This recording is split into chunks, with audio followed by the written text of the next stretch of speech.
سنا تھا کہ ریاست ماں کی طرح ہوتی ہے، مگر اسلام آباد میں لانگ مارچ کے شرکا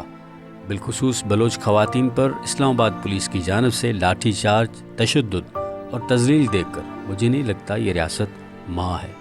ڈاکٹر مارنگ بلوچ سمیت سینکڑوں بلوچ خواتین و حضرات پر جارحانہ تشدد افسوسناک تو ہے ہی، اور اس آغشتہ عمل پر سردار اختر جان مینگل کے علاوہ باقی تمام بلوچ نوابوں سرداروں کی خاموشی اس واقعے سے زیادہ افسوسناک ہے۔ دراصل بلوچ قوم کو لاپتہ افراد، مسخ شدہ افراد،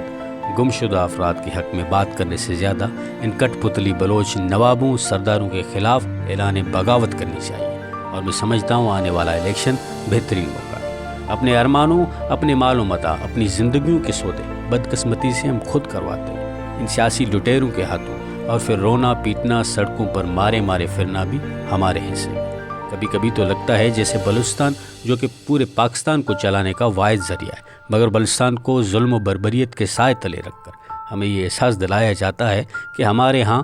سب کچھ وفاق کو ہمارے ہی اپنے لٹیروں نے دے دیا ہے۔ اب ان لٹیروں اور بلوچستان کے وسائل کے علاوہ بلوچستان کے عام فرد کی کوئی حیثیت نہیں، اور اس حقیقت کی بے شمار مثالیں موجود ہیں۔